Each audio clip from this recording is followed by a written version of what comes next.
একটা বাচ্চা কিন্তু ২৪ মাস যখন তার বয়স হয়, ২৪ মাসে সে কিন্তু মোটামুটিভাবে ৫০টা শব্দ মনে রাখতে পারে।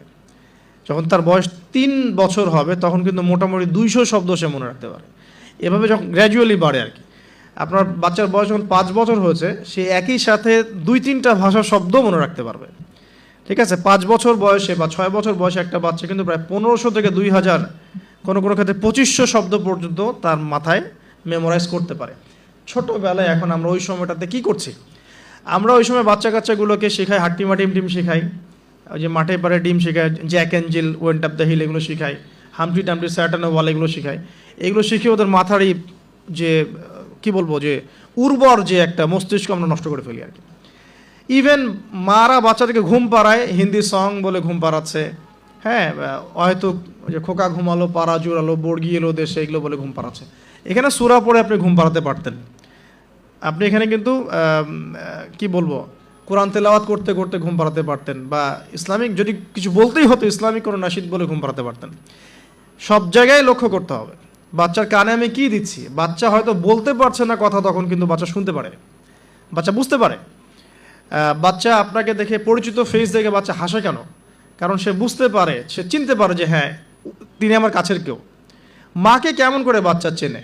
কিভাবে মায়ের গায়ের গন্ধে বাচ্চার কান্না থেমে যায়? এগুলো কি আল্লাহ পাকের আধ্যাত্মিকত্ব, মারেফত নয়, পরিচয় নয়? তো এগুলো খেয়াল রাখতে হবে। মায়েরা যখন বাচ্চাকে প্রতিপালন করবেন, ব্রেস্ট ফিডিংয়ের আগে বিসমিল্লাহ বলতে হবে। সে তো বিসমিল্লাহ বলতে পারছে না, আপনাকে বিসমিল্লাহ বলতে হবে। হ্যাঁ, তাকে ঘুম পাড়াবেন ইসলামিক নাশিদের মধ্য দিয়ে, অথবা সূরা তেলাওয়াতের মধ্য দিয়ে, কেরাতের মধ্য দিয়ে, সূরা ইখলাস পড়ে ঘুম পাড়াবেন। তাকে ঝাড়ফুঁক করবেন, তার গায়ের মধ্যে এত কিছু বেঁধে না দিয়ে তাকে সকাল সন্ধ্যা ঝাড়ফুঁক করবেন। এবং কয়েকটা দোয়া আপনি কন্টিনিউয়াসলি করবেন। আমি বলে দিই দোয়াগুলো। একটা সূরা আলী ইমরানের মধ্যে আছে, সূরা প্রথম দিকে আছে।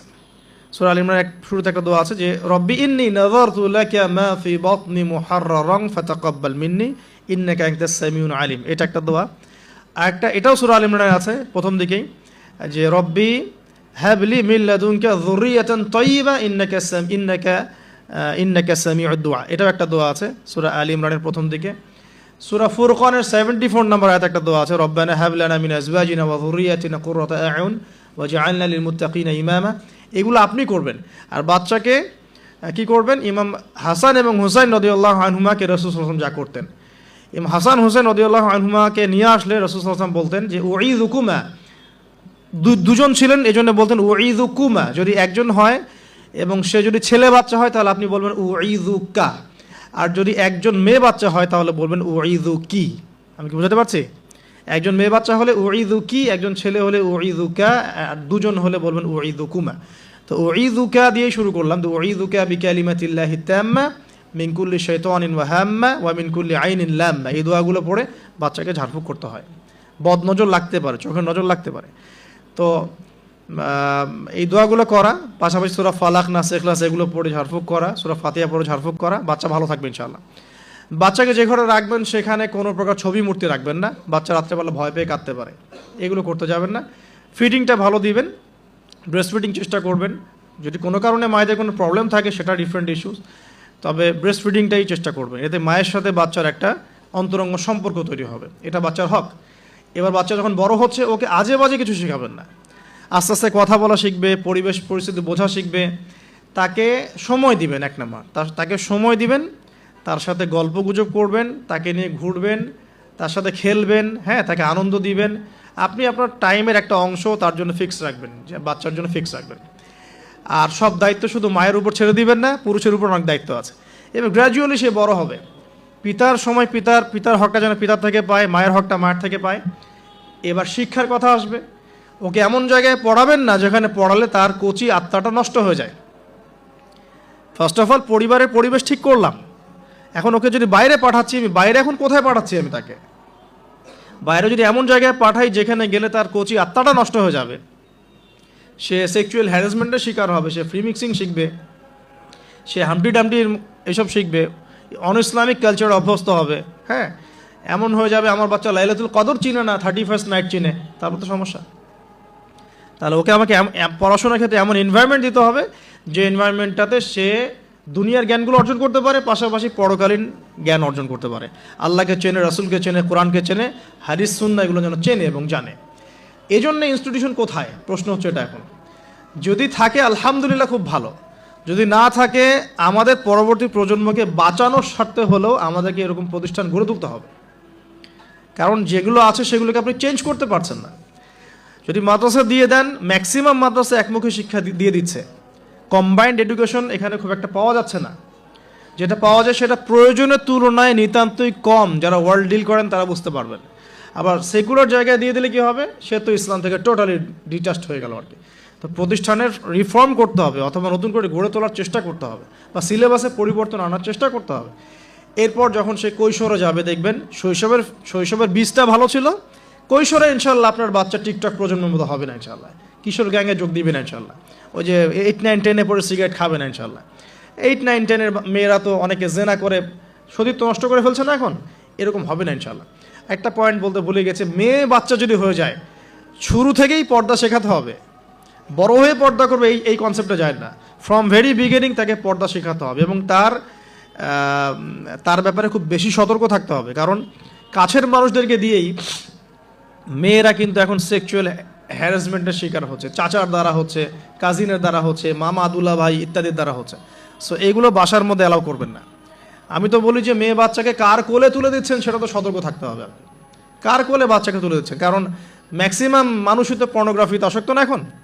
ওর কাছে তো বাচ্চা কিছুই না, বাচ্চা মানে ওর কাছে একটা বস্তু। ও তো বাচ্চাকে পেলেও রেপ করে রেখে দিবে একেবারে। এটা হচ্ছে না অ্যাভেলেবল এখন। সো বাচ্চা মেয়েদের ক্ষেত্রে আরও বেশি সতর্ক থাকতে হবে। প্রয়োজনে মহিলাদের স্বতন্ত্র মাদ্রাসা গড়ে তুলে সেখানে আপনার মেয়েকে পড়াশোনা করান, এবং আপনার স্ত্রীকে সেই মাদ্রাসায় দায়িত্ব দেন। আপনার স্ত্রীকে সেখানে কাজে ইনভলভ করেন, যেন সে মনিটর করতে পারে। আর সিসি ক্যামেরার কোনো বিকল্প নাই, থাকতেই হবে এখন এই যুগ চলছে আর কি। সিসি ক্যামেরার কোনো বিকল্প নাই, রাখতে হচ্ছে। ঠিক আছে?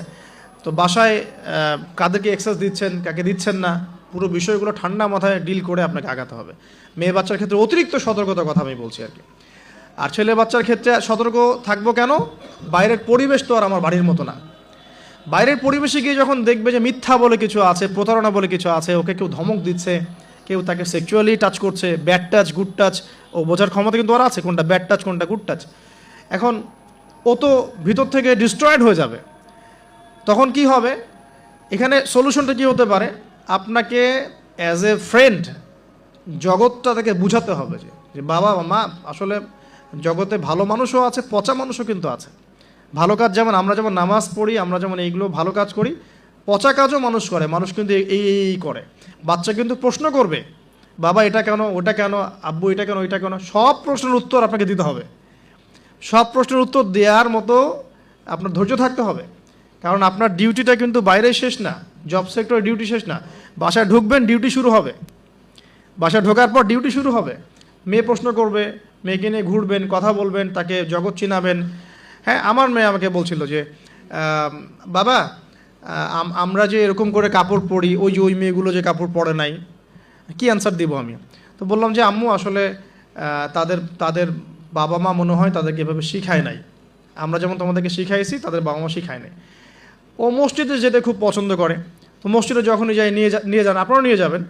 আর আমাদের সমাজে তো মসজিদে নিয়ে গেলে ধমক দেয়, হ্যাঁ, ডিস্টার্ব হয়। আর টার্কির মতো জায়গায় দেখবেন, টার্কিতে মসজিদে ঢুকলে চকলেট দেয়, গিফট দেয়।